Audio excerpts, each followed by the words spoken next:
are in the business of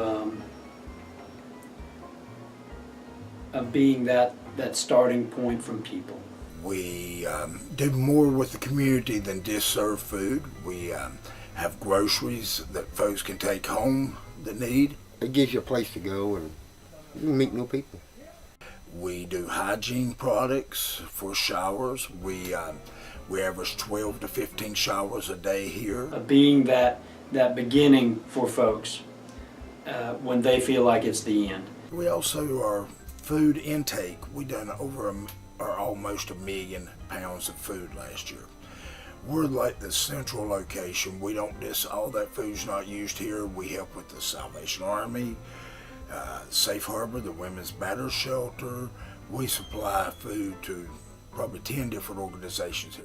Did a lot of fundraising, and I helped a lot with that. We've had the spaghetti dinner, which we do in January, and I've gotten my family involved in that. We've done the charity chase for several years, and I still go back and volunteer for that. Every June, they know to call me because they get the number of volunteers is the amount of percentage of the funds raised, and so they try to get as many. So my oldest son, who's 10, we go to that every single year, even though I'm not on the board any longer, to support that. They have the Castle of Cans in October, and then they have the Empty Soup Bowl fundraiser at St. Stephen's, and it's usually in February or March. Usually have supper over there at their spaghetti supper, which is a very good meal. But I think that's one of their main fund drives, fundraising events during the year.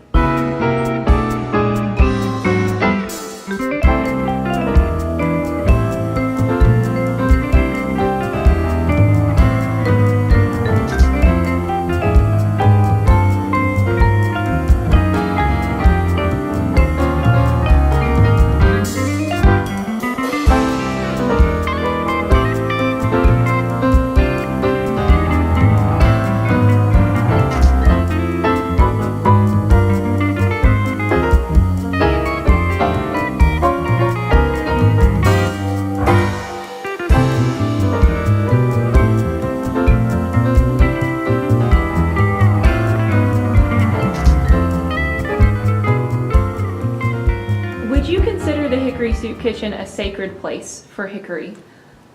For those in yes. need.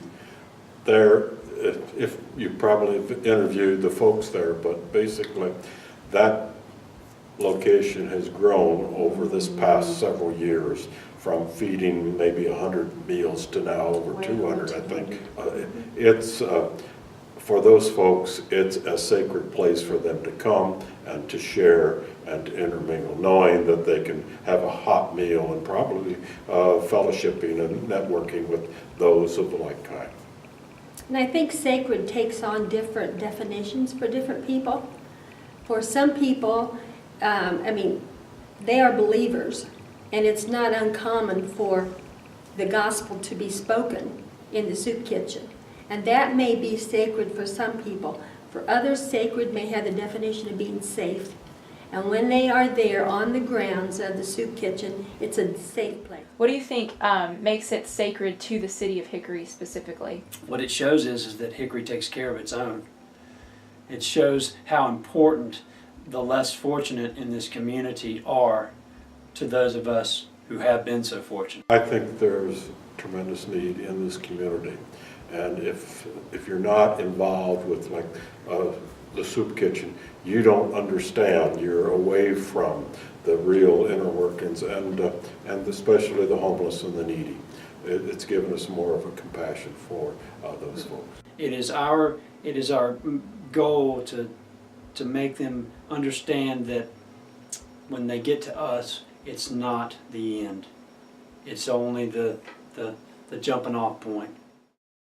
You know, we're all in this life on different planes of where we are socially, and I have seen that a bank president sit right next to somebody shucking corn that lives in a tent.